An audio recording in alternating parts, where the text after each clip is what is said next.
Well, hello, Tony. Keep your eyes on the road. Um, Looks like we've got a couple of thumbs up. Looks like a couple of people in the room. So before we get into tonight's details, thought I'd go over a little bit the trip we took down to La Crosse, Indiana to pick up onions. Every year we head down, either my wife and I or my brother-in-law and I, we head down to the what's the name of the Dutch Valley Growers, and we meet up with the guys down there and buy our onions and our potatoes. We could have them shipped down here, but it's just a lot of fun to go up there and see the plant. If the weather had been better, we would have taken a ride out to the onion fields and to the garlic fields to see how their next year's crop is coming along. And it's kind of interesting to see several hundred acres. I think they've got about 400 acres in onion sets and another maybe 200 where they're growing garlic bulbs for seed, all for seed.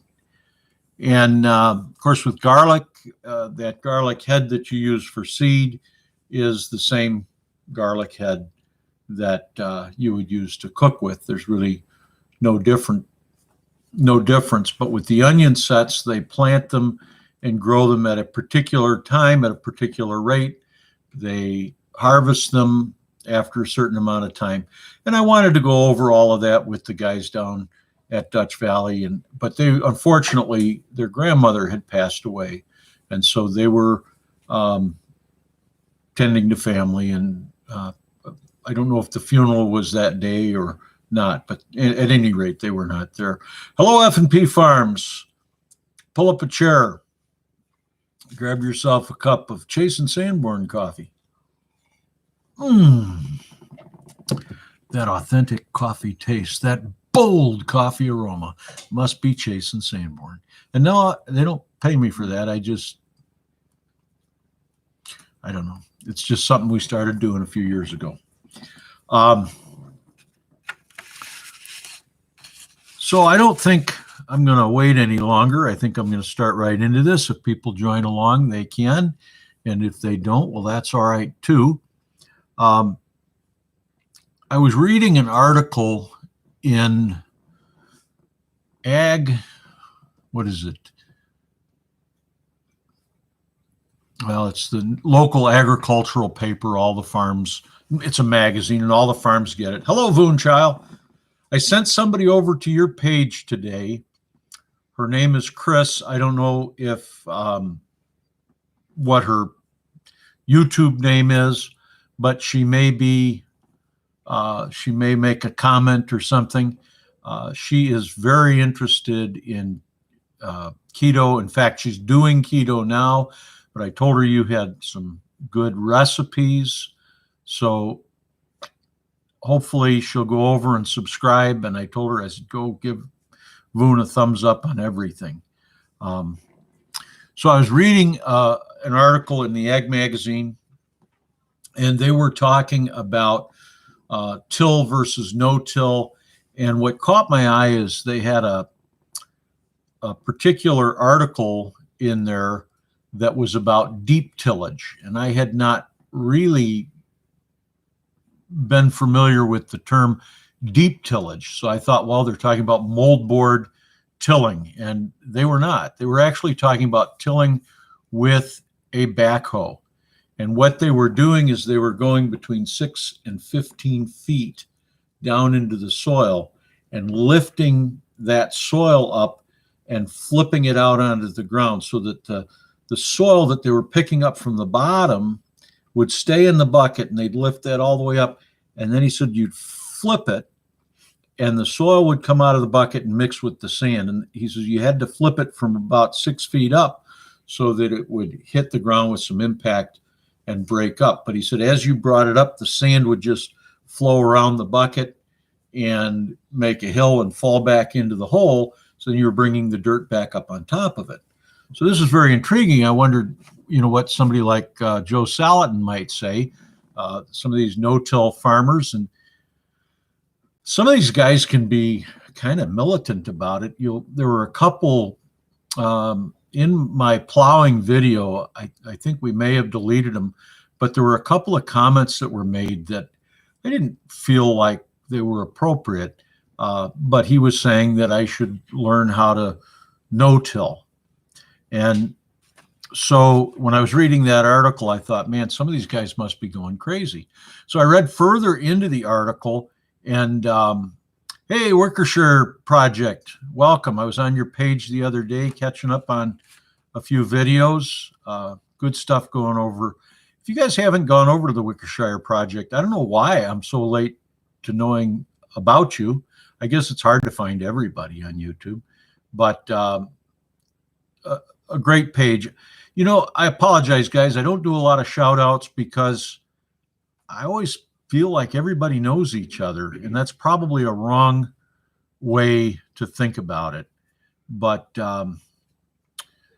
yeah, over there at Worcestershire Project, you got your dad changing a hydraulic line, and you're up on the hill laughing at him. Watch my video about changing a tire, and you'll see that I know exactly what was going on there. No, I know. So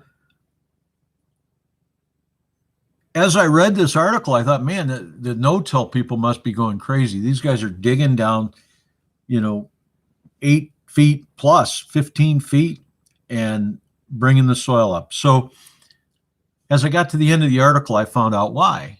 So in 1993, in the Mississippi Valley in Iowa, they had terrible flooding. And I remember this. I remember, getting up and seeing the farms that were underwater and the damage that was taking place in those farms. And I was thinking, man, the amount of erosion and loss of topsoil. And one of the guys who was a contributor in the article, and there's actually a YouTube video about him. I didn't bother to save it. I probably should have done that. But he talked about that he was the 4th generation on his land, and the land went down the river. And he said quitting wasn't an option. Giving up wasn't an option. And so he had talked to somebody from Louisiana to find out what they did after a lot of their topsoil was taken away during some floods. Now, this wouldn't have been Katrina, because that would have been after 1993. Katrina would have been 2003, I think. So, but he talked to them, and they said, well, the only way you can save that ground is with a backhoe. So they spent $5,000 to rent a backhoe and an operator, and they pulled the soils up from the ground, put it on top of the sand, and he said that he went from 0 bushels of corn to 100 bushels of corn in the first year after they did it. So they saved the ground. Canadian Proud, get outdoors. Welcome to the live. And my day is going pretty good. It's been real windy out here, which is awesome. I hate wind, but hopefully it will dry out the ground. It looks like, I was back to the field. It looks like Homestead Aquarius. Thank you. And everybody hit that thumbs up button. Well, it looks like everybody is. That means a lot more to YouTube now than the subscribers do, although I do need to get some subscribers. Working on it. They're starting to come along pretty good now, so I'm excited about that. And hello, Mother Goose, or should I say hello, Mother Goose. So what this article led me to realize is that if they're willing to dig down 8 to 15 feet, and he said that once they got past 8 feet, they had to use a double dig situation. So I don't know how that really worked, but they had almost pure sand. Wild Edibles, welcome to the live. It's good to have you here. I figured maybe there's something more to tillage than the no-till people would have you believe. And so I've always really believed that tillage, to till or not to till, really comes down to your context, your location, the soil type that you're in, the amount of rainfall you expect, the drainage of your soil, the profile of your soil, and maybe even a little bit the number of growing days that you have.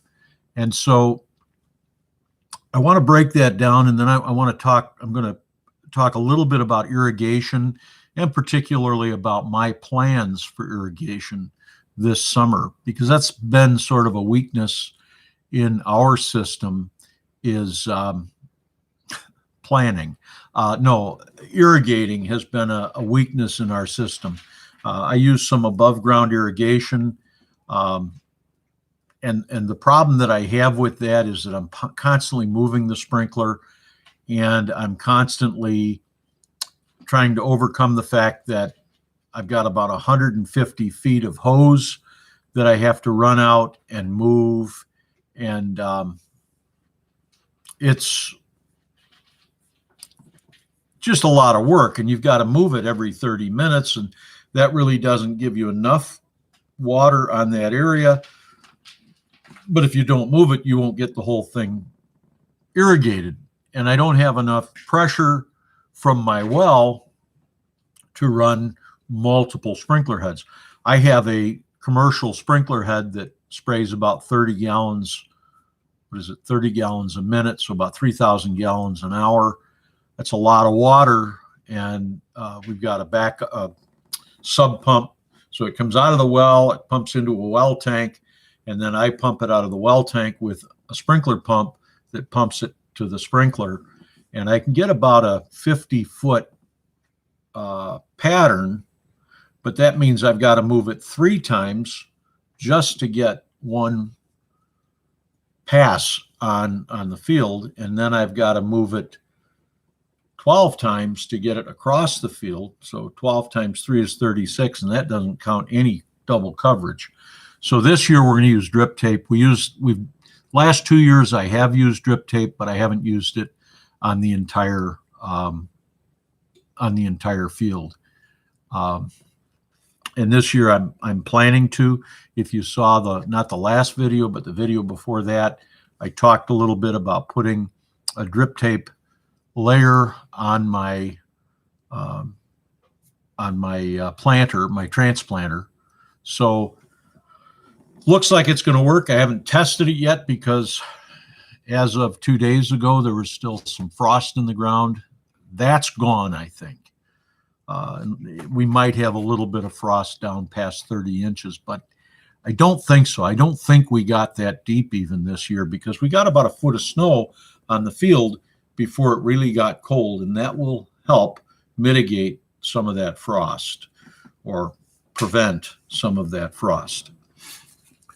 So back to whether you should till or not till, and in the garden we would say dig or not dig. Well, I think there's 5 reasons why. I came up with 5 reasons why tillage, why you should till. And there's a couple of reasons why you maybe shouldn't. But when you're opening up a new piece of land,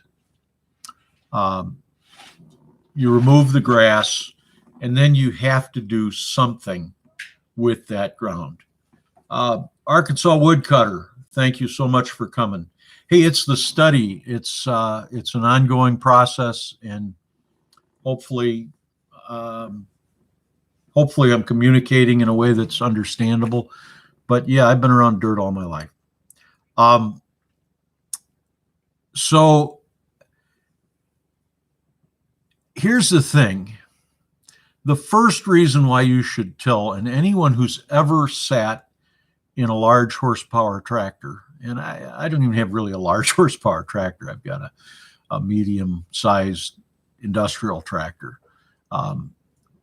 But anybody who's ever driven a tractor, that's why I till. It's just a lot of fun. And I go beyond what most people do. I 3-bottom plow. moldboard plow. I've done a video on it. Hopefully you had a chance to see it. And the reason that I do that, number one, I enjoy it. But the other 4 reasons: to increase the drainage of the soil. Now, I know those of you who are heavy into no-till will say, oh, plowing causes a plow pan. Plowing causes compaction. Well, it depends on your soil type. We'll get back to that. The third reason, or really second reason, that you plow is to reduce the weed bank. Now, I've heard people say plowing increases the weed bank. I'm not sure how that works. Most weeds, kind of what they say, and I don't really know if this is entirely true, but if you have a weed that goes to seed, about 50% of those seeds will not be viable seeds because the birds will come and eat them. And we've got a lot of blue jays, not blue jays. Well, we've got blue jays too, but we've got a lot of bluebirds. We've got a lot of those starlings, and they constantly, if you're out there working, they're constantly around you, and they're eating those seeds, and they're eating little bugs, and they're great. The second thing that happens to seeds that makes them unviable is that they rot. And if you can get those seeds down deep into the soil profile so that they won't germinate, a good percentage of them will rot. Now, from my own experience, I know that on years that I plow, I have fewer weeds the next year. If I skip a year, that second year, I'll have an increase in my weed bank, a fairly large increase. If I skip 3 years, which is what I did last year, I let it go an additional year without plowing. And I just, the amount of weeds that we had last year were incredible. So I'm going to plow the weeds under. I'm going to plow as much of that under as I can. Steve Toonstra, welcome to the live. And I believe that it will decrease my weed bank. So that's the third reason. The fourth kind of final reason that you plow is to alleviate compaction. Now, earlier I said that some people say plowing increases compaction.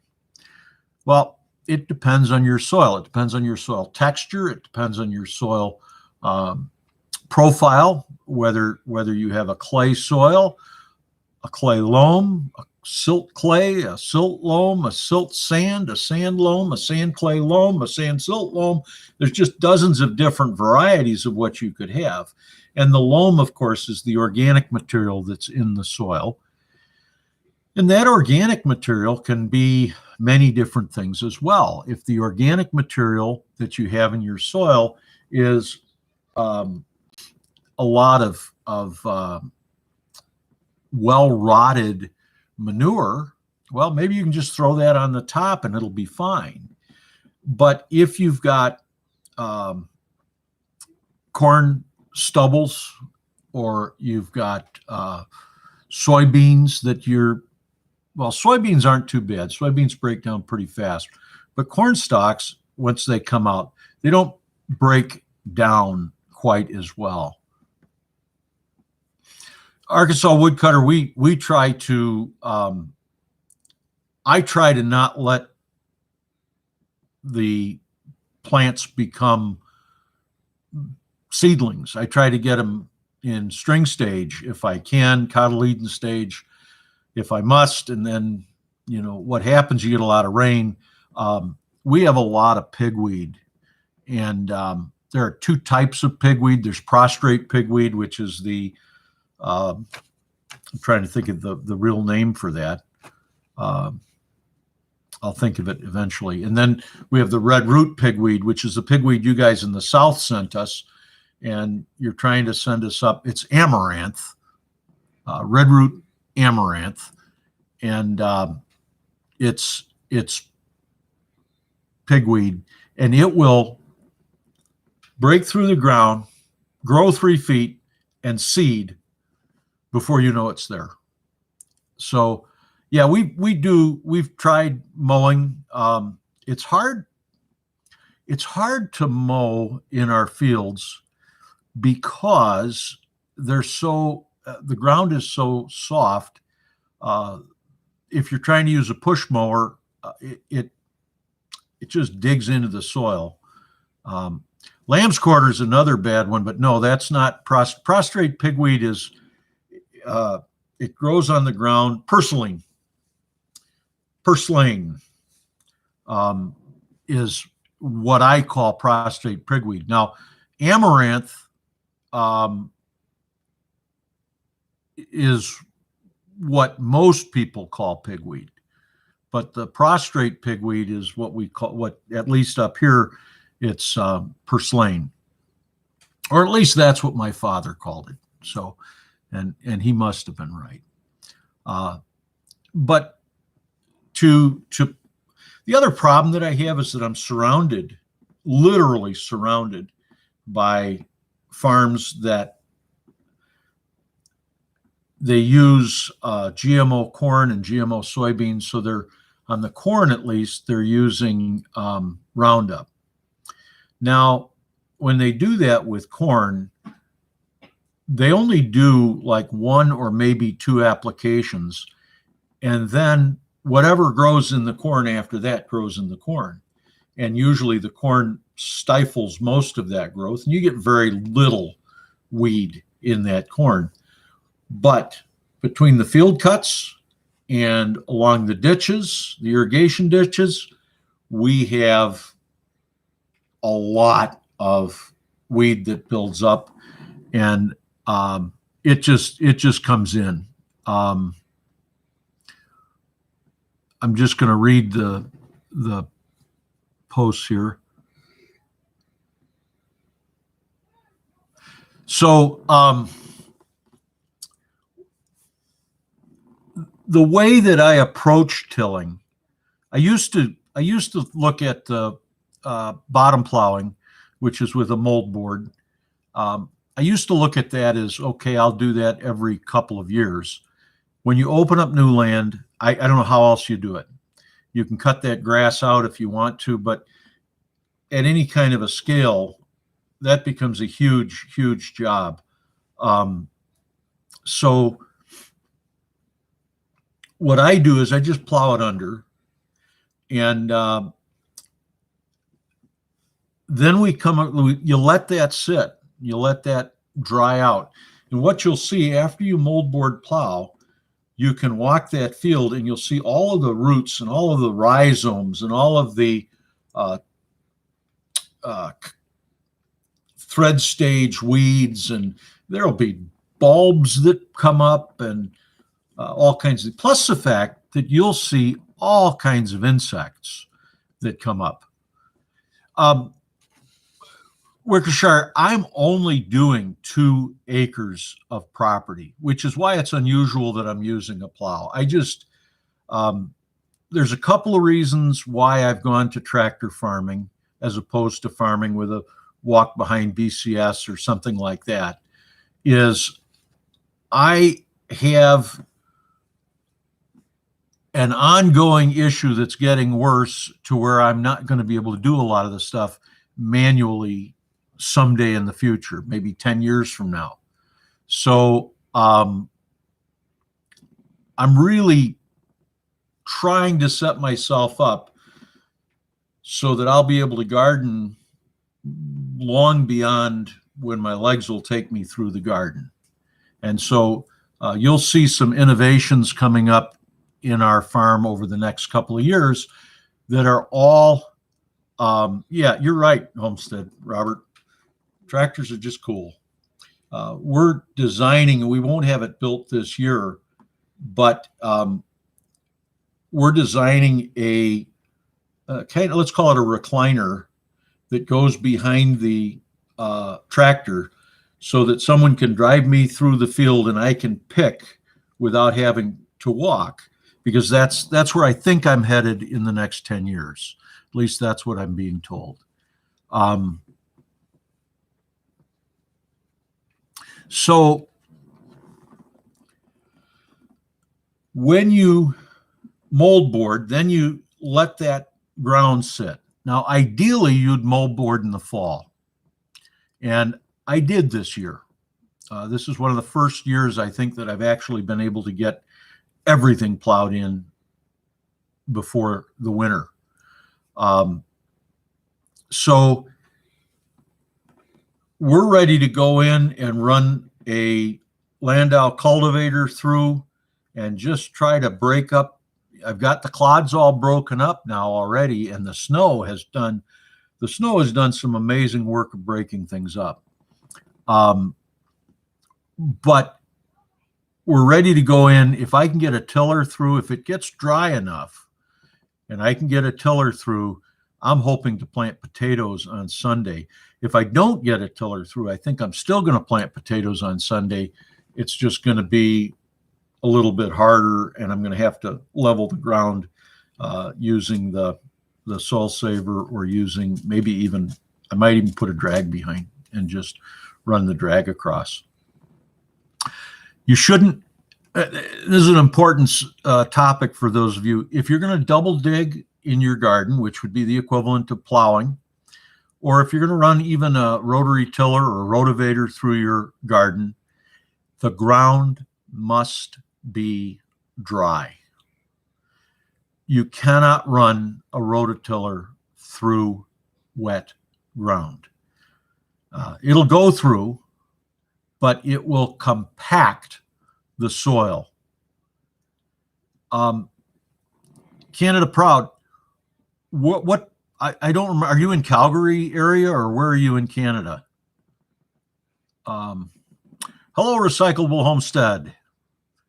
Welcome to the live. And Jason, I didn't say hi to you. I saw you come in and I ignored you. I apologize. I was in a thought and didn't. Ontario. Okay, I remember. So I think that you probably got a sort of a sandy loam soil.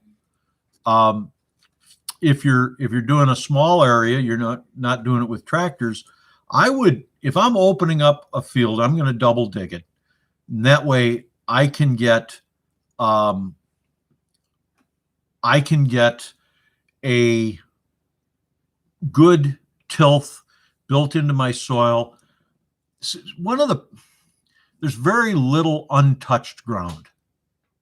So when we talk about tillage and all of this, if you're living in an area that was stripped, and most of your residential neighborhoods, at least out here, they'll go through and they'll strip off the top 5 or 10 inches of topsoil and then sell it back to you in bags.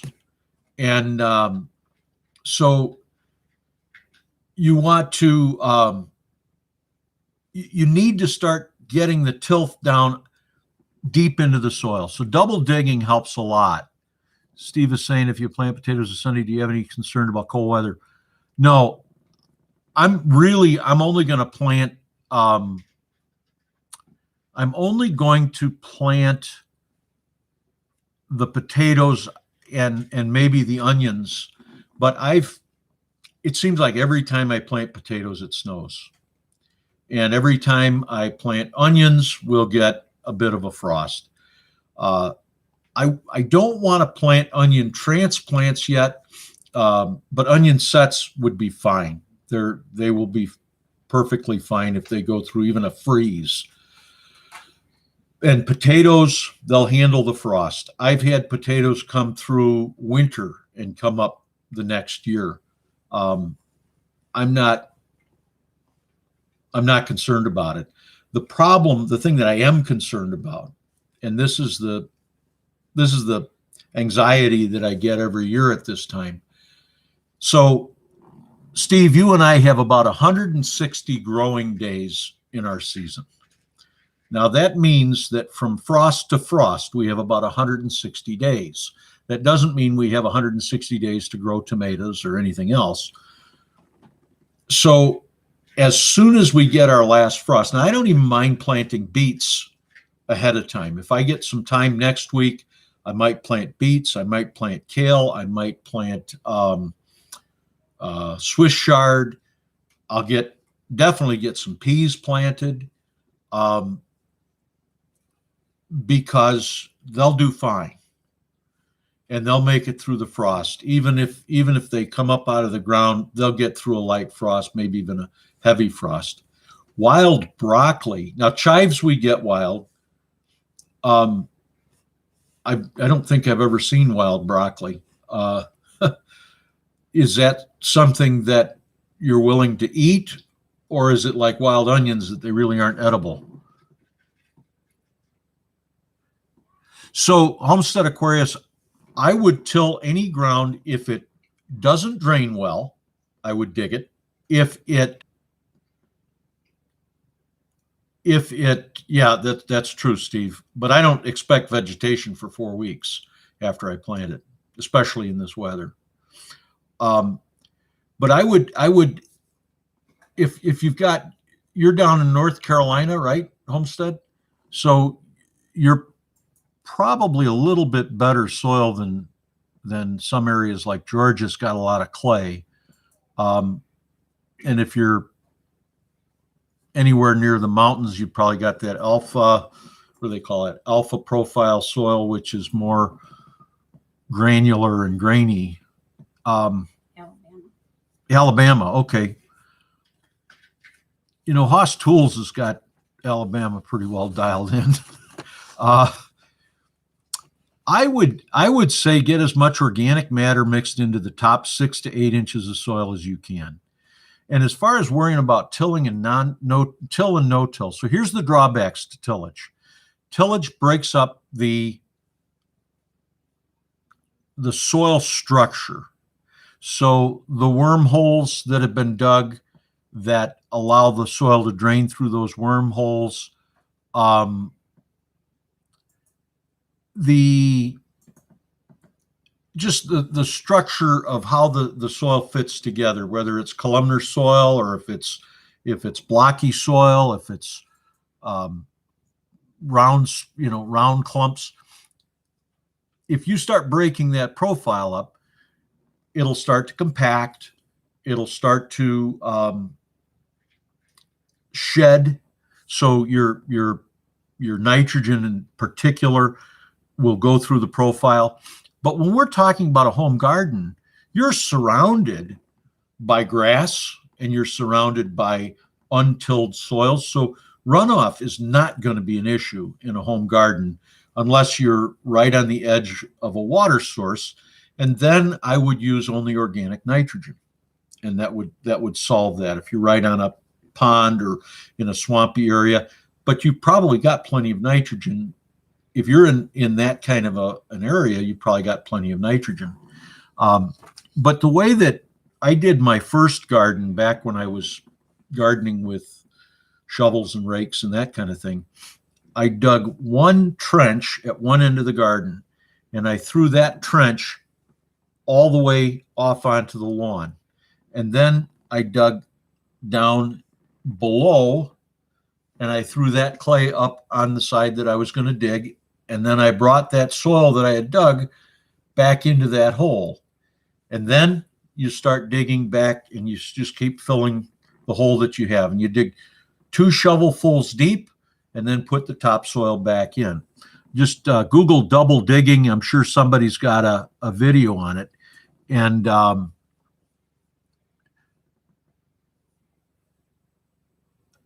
hey, just let's take a moment here. Country Homestead Preacher just said that they had an F2 hit about a mile from them yesterday and destroyed 3 houses, no injuries.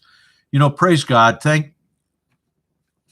Let's have a word of prayer for the people that have been hit by the tornadoes real quick here. Heavenly Father, we know that you know more about what's going on in this world than we ever could. You know about every storm before it comes. You could warn anyone that you wanted to warn. You could hold back from anyone that you wanted to hold back. But you allow the rains to fall on the evil and the good. And Father, we just pray that we would be able to give out the message clearly enough that people would hear it. And we know that no one has an excuse, that you've made yourself plain through nature itself. And so, Father, we ask that you be with the people down there in Country Homestead Preachers area where that tornado came through, and just help them to come through, inspire people to help in such a way that they see Christ at work in their lives. We pray this in Jesus' name. Amen. Thank you, Country Homestead Preacher. I appreciate that. So Will It Grow? Welcome to the live. So anytime you've got soil that's not draining well, the soil profile's no good anyway. So dig it up, create a new profile. And part of the problem is a lot of the land that we're working on has been stripped, or it's been mined, or like I was starting to say, in the case of residential neighborhoods, they run through with those scrapers and they scrape up tons and tons of topsoil, and then they sell it back to you. With tillage, you can always stop tilling and just try it, see how it works.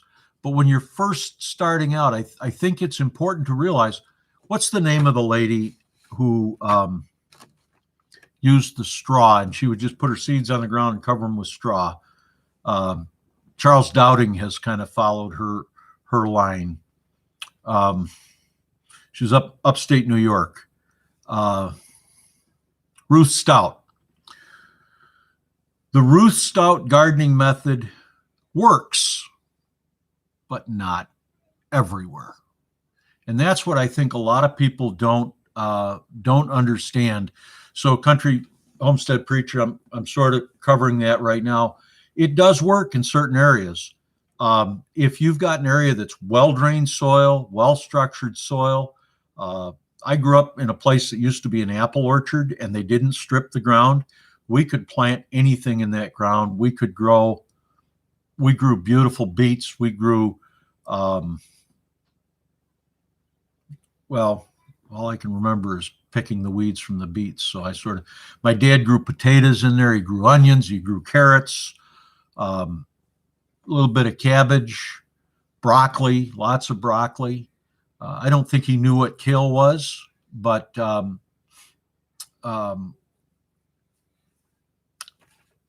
so that ground, we could have gotten away without tilling. We could have, we didn't know about no-till, but we could have gotten away without it. And if you're doing raised beds, by all means, put some good soil in there to start with, and then leave it. Don't double dig it. You might want to broad fork it, or just take a potato fork, stick it down in the ground, and just to open up the profile a little bit, rake it over, add some organic matter. Back to Charles Dowding, though, one of the problems with Charles Dowding, and I think this is the same problem with the Back to Eden gardening, these are good techniques. These are legitimate techniques. But with the Back to Eden garden, so much of what is talked about and claimed about the Charles Dowding method is just wrong. Now, it's not what Charles Dowding is claiming. It's what people who, they'll watch 3 or 4 of his videos, they'll read one of his books, and then they'll come out and they'll say, well, if you put 4 inches of organic matter on your soil the first year and plant directly into the organic matter, oh, you're going to get tomatoes the size of basketballs. You're not going to have any weeds. You're going to get all of these benefits, and then you'll never have to worry about weeds. Just every year, add another inch of organic soil. Well, first of all, for me to put 4 inches of organic matter on my field, my garden, I figured it out at one time, but I don't remember. I put almost 30 tons of horse manure on, no, I'm sorry, 30,000 pounds. So 15 tons of horse manure on my field last fall.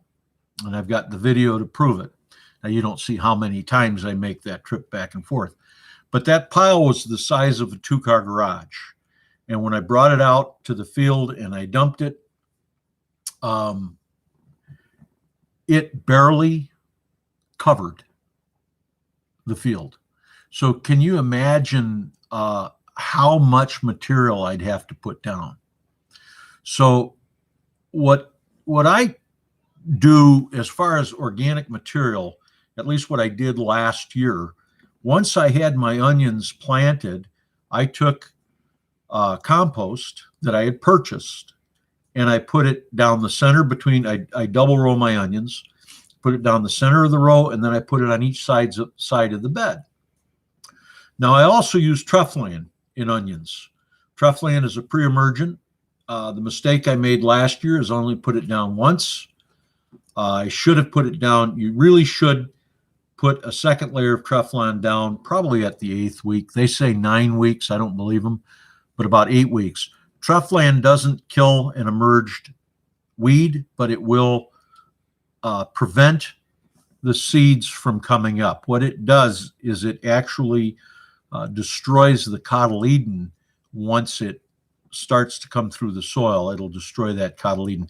Doesn't hurt the roots of the established plants, but it will kill the cotyledon. So Truffland is good, but it's expensive stuff. So I only use it right in the row. I'll side dress my onions. So you've got one, then the center, and then on the other side for each row. And I use about 15 to 20 pounds of Truffland to do the onion patch. So that's, I don't know, 30 pounds of Truffland.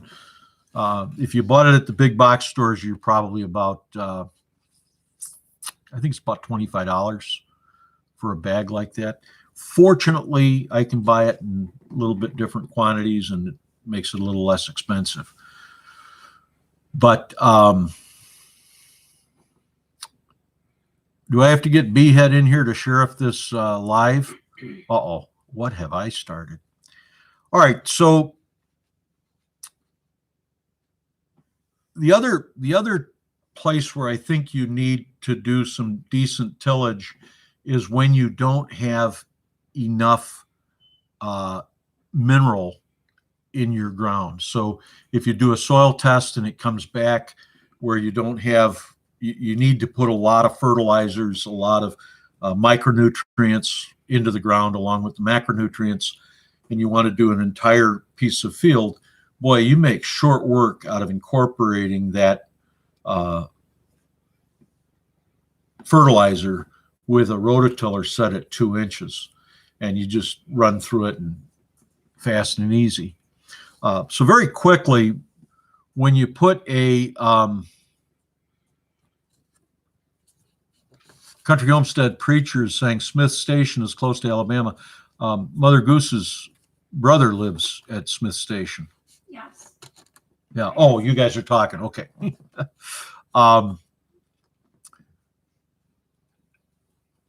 So the theory that I follow is I plow in the same direction I'm going to plant. So I plow from east to west, west to east.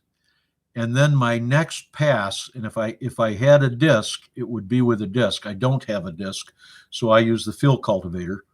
I run north to south with the field cultivator, probably 2 times to get the soil, the ribs that were left by that plow, because that leaves the ground very rough. So I leave it 24 hours at least. If it's warm enough, sometimes I'll leave it a week. It's really great if you can plow up and then it rains. I don't want that this year because I want to get my taters in. But if you can plow it up, let it sit for a while, and then run the tiller through, really does a great job. And run the field cultivator through a few times opposite the direction, and then I take my rototiller and I'll just rototill in the direction that I'm going to plant. And the way that I've been doing it, my rototiller is slightly smaller than the wheels of my tractor. And normally that's not a good thing, but when I leave those ridges where the tires are, now I know where my beds are. So I run my rototiller through, and then this year I'll take the smaller tractor. Hi, Lori. I'll take the smaller tractor and I'll pull my transplanter through with the drip tape, rolling off that reel into the ground. One pass, everything's done. And then I've got a drip tape layer that goes on the tractor. That's how I've put it down in the past. And Gail Southern Living, welcome, hello. And so we're going to try to put drip line on everything except maybe the squash. Not sure I need it. So I want to talk a little bit about irrigation since we're kind of at that point. Generally speaking, and I don't think it matters what part of the country you're in, although you may need to increase the amount of water if it's really warm out, but generally speaking, you need about an inch of water per week. Now, where I'm at, we get 35 inches of water annually, 35 inches of rain annually. So that's a little bit less than an inch a week. And a lot of that comes down in the wintertime. And of course, that helps because it lifts the water table up and so forth. But there really aren't very many places in the world where you can grow vegetables well without irrigation. And I think irrigation is the thing that, well, I would have said it separates the men from the boys, but that seems sexist in this day and age. So it separates Team Will It Grow from Team Woodcutter. The Team Will It Grow people, they irrigate regularly. They get about an inch of rain down. And if you can do that a half an inch at a time, that's even better. So you get and an inch of rain is not a real heavy, long rain, but if you can get 180 yards of compost, yeah, that's not happening. Yeah. And remember, if we tried to grow everything through the Charles Dowding style, we wouldn't feed the world. We couldn't feed America. There's just not enough organic mulch material to do it. So, yeah, 1,080 yards. I don't even want to think about what that would cost. So out here we have a lot of irrigation, a lot of pivot irrigation. Pivot irrigation is the irrigators that go around and around in the field, and they've got a center point. Center pivot is what it's called. And they generally have a gas-powered pump or a gas generator and an electric pump. And generally speaking, on the large farms, those are between 70 and 120 gallons per minute. When you drive down the highway and you see those center point pivots, that's between 70 and 120 gallons per minute. That's 125 horsepower pump pumping 70 to 120 gallons per minute. To put that into perspective, your hose at your home, if you're on city water, you're probably about somewhere between 80 and 100 gallons a minute through a 3/4 inch hose. And you're probably running somewhere around 25 PSI. My pump, I've got the largest well pump that I could get down my well sleeve. And I've got the largest pressure tank that they sold. And I can get just about 3,000 gallons an hour, about 30 gallons a minute. something 25 gallons a minute, somewhere on there. And that's if that's the only thing running, and I'm right at the drain line for the pump. To get to my field, I've got from the house to the chicken coop, which is where our hydrant is, I'm running through an 1.5-inch poly tube. And that's about 200 feet. And then I've got another 150 feet to get to the edge of the field. And that's all underground as well. I've got a valve at the edge of the field. And then my field is 150 feet long, 300 feet wide. And so to get from one side to the other, you would need another almost 300 feet of hose to get to the corner. So you start adding up all the head pressure, and at the end of that hose, I'm running maybe, I might be able to get 5 gallons a minute. Well, there's no overhead sprinkler in the world that will run at that low of a pressure. So I tried putting a booster pump on, and I was able to run one tripod sprinkler, one of these guys. And I was able to get about a 10-foot pattern out of it. So I put the sprinkler pump in, and I bought a commercial-sized sprinkler head, and we got that up to about 50 feet. Not 50 feet, about 25 feet. Something like that. But with drip tape, I can do, and I wrote this down somewhere, but I don't see it in front of me. I think it's something like, I can do like 12,000 feet of drip tape with my well, because you're reducing your pressure down to 10 psi, and you don't, as long as you can maintain about 10 psi, you don't care really how much water per minute's going through it, as long as you can get it all the way to the end of the drip tape. Well, 12,000 feet of drip tape, that's a lot of drip tape. That's a lot of field. I've got 150 feet per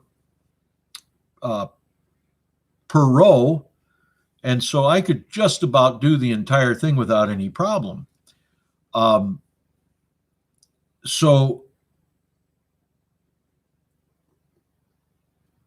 I can water with drip tape. What I'm going to do is I'm going to break the field into 4 sections. And those 4 sections, I'll run one section one day, and I'll rotate through. Now that's the main garden. And then what was the allium garden last year, that's another 100 by maybe 120. And so that has its own drip system on it. And I can run those 2 at the same time because I'm reducing the pressure going through the drip tape. You only want 10 psi in the drip tape, and it'll work just fine. And then the tomatoes and the perennials, asparagus and whatnot, that all gets its own drip tape. And so I'll alternate the alliums to the tomatoes. Now, this year we'll also have water line going through the hoop house. Hopefully, with God's help, we'll get the hoop house done fairly soon, hopefully in time for the season.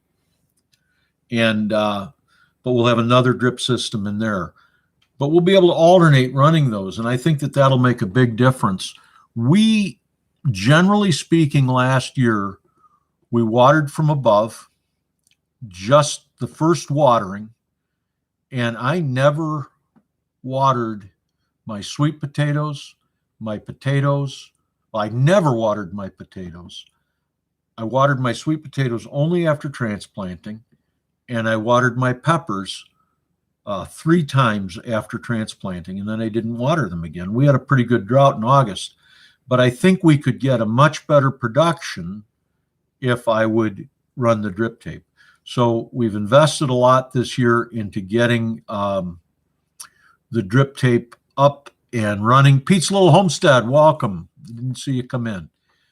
We've done a lot to get the drip tape so we can get it up and running. Chris Clevercraft, welcome. And in the past, we've laid the drip tape on top in some places because then I could pick it up to cultivate. This year, the drip tape is going to go down. I'm going to try to get it down about 6 inches into the soil. With the transplanter, I think it'll be a little bit closer to the surface. It'll be about 4 inches. But still, if I'm running a culinary hoe or if I'm running a stirrup hoe through there, it shouldn't be a problem. And I should be able to keep ahead of the weeds. Those of you who have seen it in the video, I have a power hoe that I built. Well, I didn't build it. A friend of mine built it.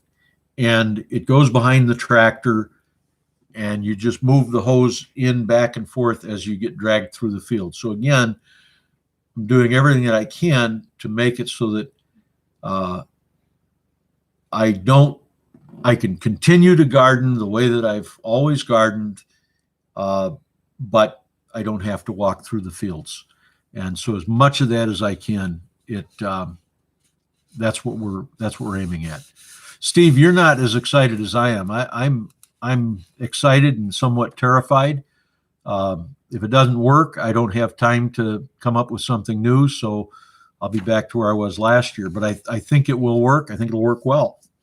And I've got another project that we're going to work on at some point in the next 2 weeks. But I can't tell you about it or show it to you because I'm going to reveal that as part of my Gladiator Challenge. And so I think that has to come out on the 27th. And Homestead Oss, welcome. Thank you for coming to the live. We'll show you how to plant onion sets. Every year, I'm on my hands and knees. Most years, I plant somewhere around 9,000 onion sets. Well, no, I shouldn't say most years. We didn't last year. Last year, we went, I'm trying to remember. We planted transplants last year, and then I did shallots. I didn't do any sets last year.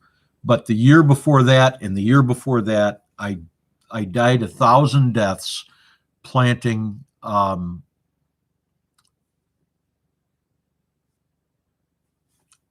sets. We didn't get it from Haas. Country Homestead Preacher. No, but if I had a little bit smaller garden, I would own a wheel hoe, and I would buy that double-wheeled wheel hoe. I would buy the I think they call it the Success Kit or something. No, the Success Kit is the file and the oil. The double wheel hoe with the I think they call it the accessory kit. So you've got the 2 plows for hilling. You've got the 3 tines. I don't think I'd ever use that one. You've got the stirrup hoe or action hoe. That is my favorite hoe. In fact, soon I will do a live on that. And then you can get the drip tape, not a live, a video. Then you can get the drip tape, as Steve is mentioning, that drip tape layer. Now, I've looked at a number of different wheel hoes. And Haas is the only one I'm going to mention here. I can't remember the other names even. I'm not saying that the other ones aren't good. The Gypsy and the Vanilla Gorilla, welcome to the site. If there's anybody in this site, and I think everybody has, but if anybody on this site hasn't checked out the Gypsy and the Vanilla Gorilla or Steve Toonstra's page, you should go there. They've got some great things going. The Gypsy and the Vanilla Gorilla, they make me laugh. And he's so creative. You got to watch his site. Homestead Aquarius. Well, so you liked it. Well, I didn't. I liked it in the edit, but when I played it back, the music came out louder than it was in the edit. And I have a difficult time editing the music, the volume of the music. So I don't know that I'll ever use music again when I'm narrating. So yeah, it was loud. Now I thought the first music when we were in the factory, I thought that was pretty cool. I've used that music for something else too, and I thought it's not my kind of music, but it's cool. I just read Voon's post, and I'm going to let it go completely. I'm going to let it go completely. Oh, thank you.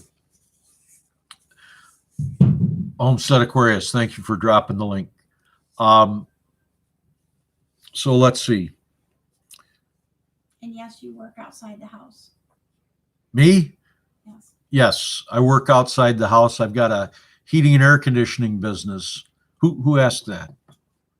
Country Homestead. Oh, Country Homestead Preacher. Yeah, from 1997 to 2003, I worked as an itinerant preacher, and I really enjoyed it, but the area that we were in was the culture of that area changed, and another preacher came who was able to address that culture and speak that language so much better than I could have ever learned to. So we stepped away from that ministry then, and I went back into the heating and air conditioning business. And so, yeah, but we've always been, one of the pastor emeritus at the church that I was at was a grape farmer. And he really he and another man there at the church really inspired me to expand my thoughts on gardening. So Declan Fans 2020, welcome to the site. Thanks for the thumbs up. Hey, if you guys are, well, I guess I got 19 people in and 19 thumbs up, so everybody must be doing it. I appreciate it.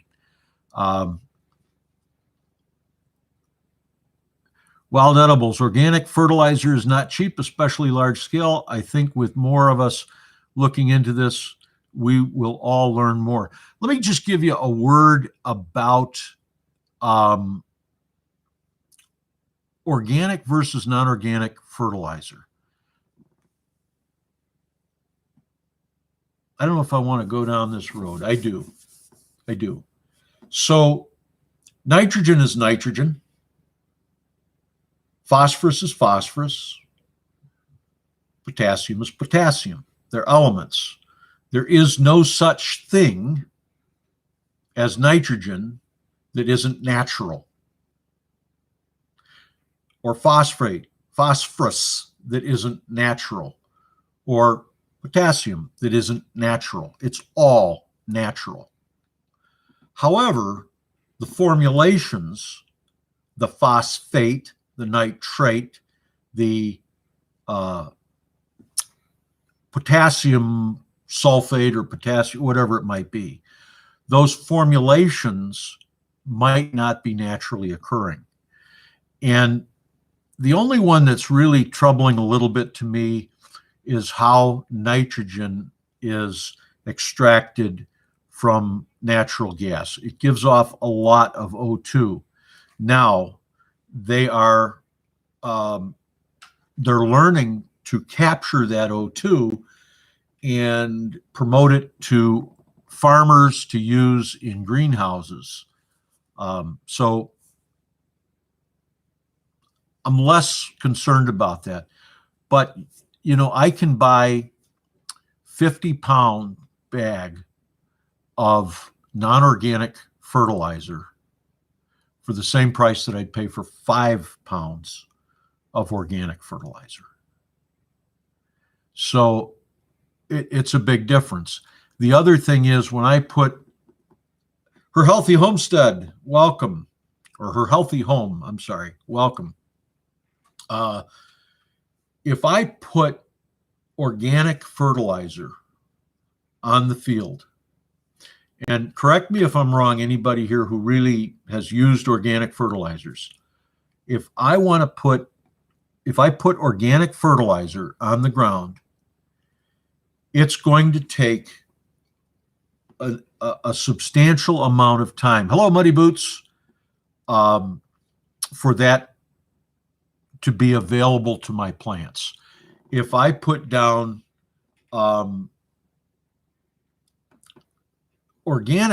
inorganic fertilizer or non-organic fertilizer, that becomes available almost immediately. No, Steve, I don't inject. Years ago, I bought a pallet of 14, 14, 14, and my intention was to put the entire pallet out on the field because that's what the agronomist suggested.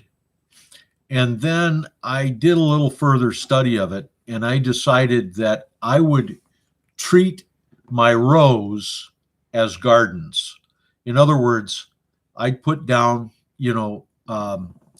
4,000 pounds per acre of fertilizer, but only within a 6-inch region of that planting zone.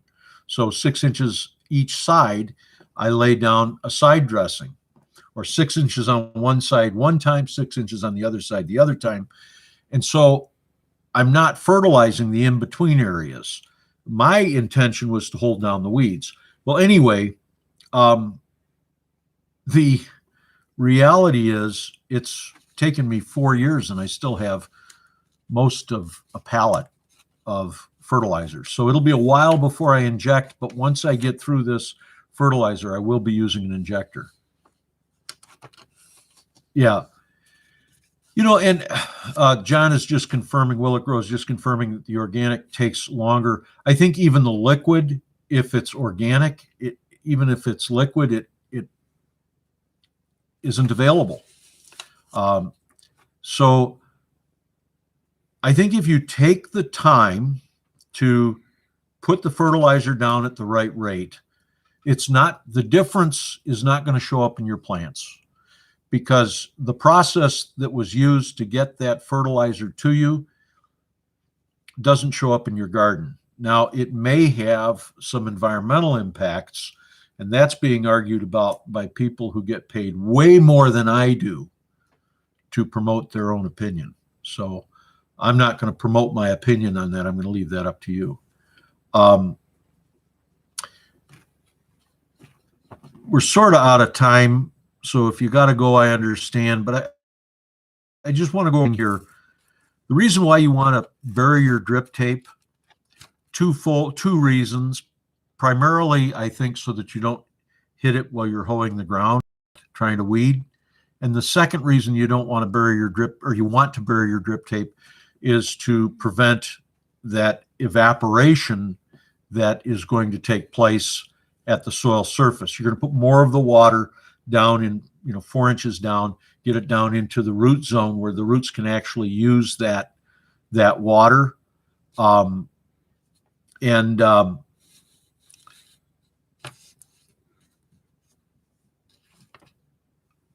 So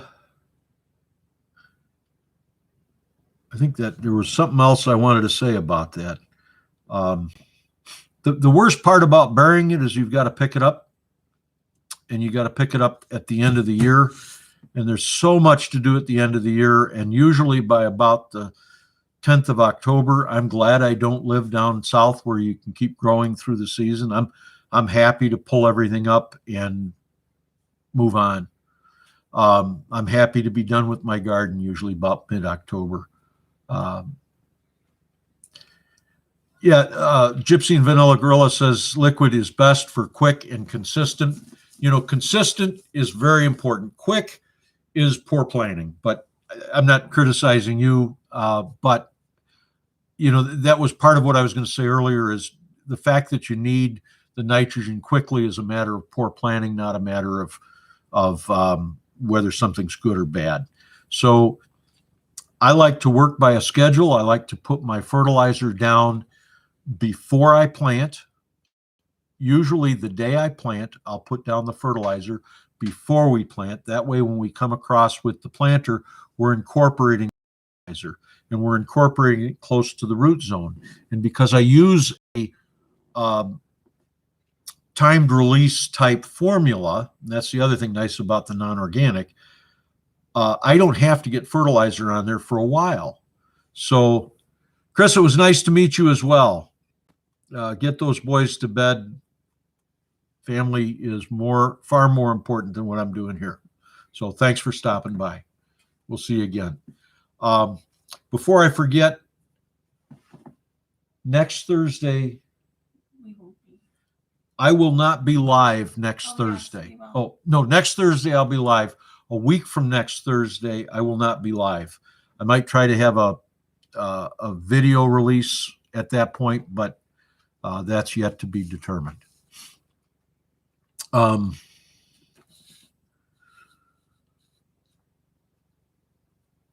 everybody got their plants started? Yeah, well, I think pretty much even all the way up there in Canada, unless you're in maybe zone 3, Inside. you should have everything we should be pretty much started with peppers and tomatoes anyway. I don't know that I'd start brassicas yet. Now, if you want to have brassicas for yourself, I suppose this would be the time to start them for most people. And down south, this would be the time to start them. Yeah, I think April 1st will be my only no live for a while. And then we'll start back again on the 7th or 8th or whatever that is.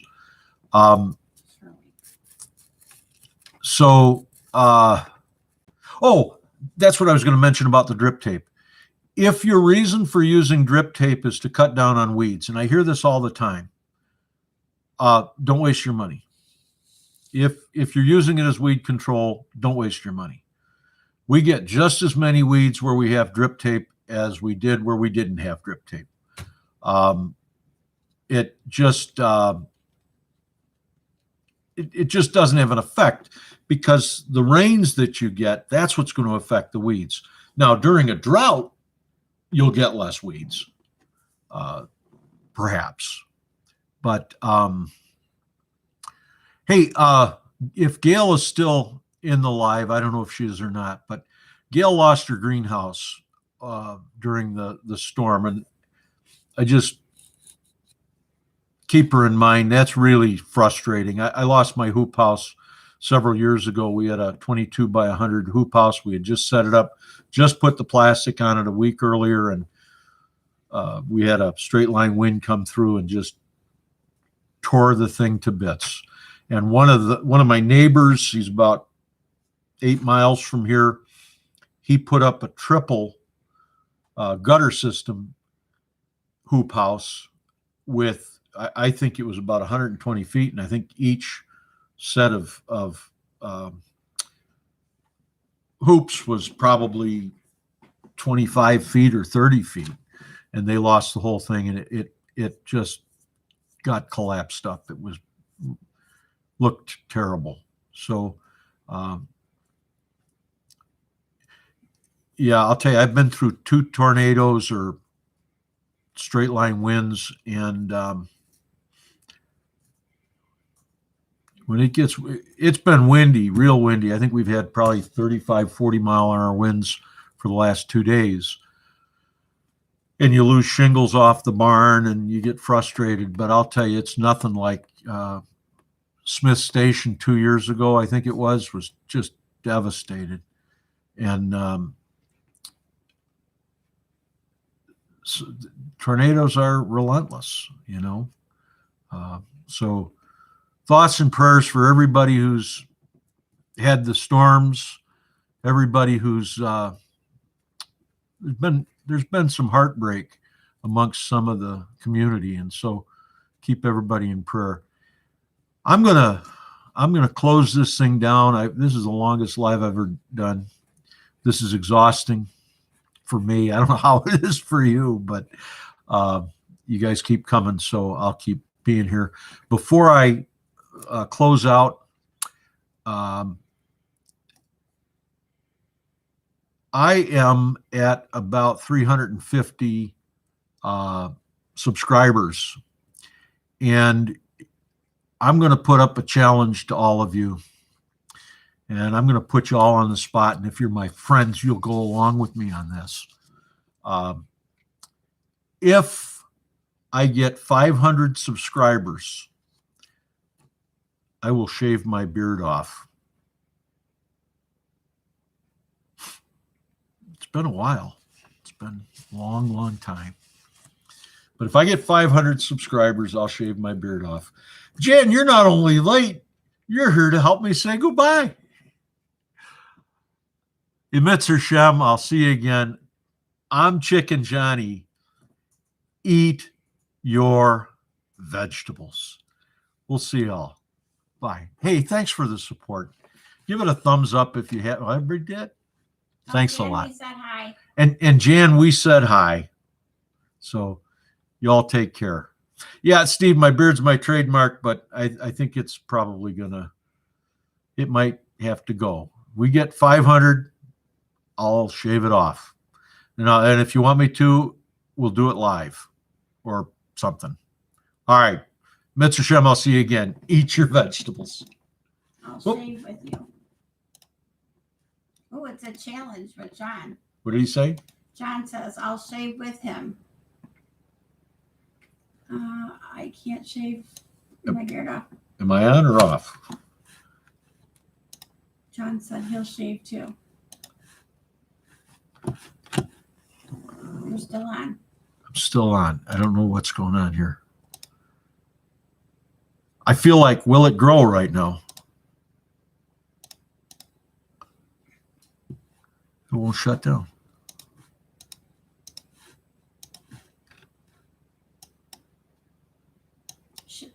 Should I get the clippers out now?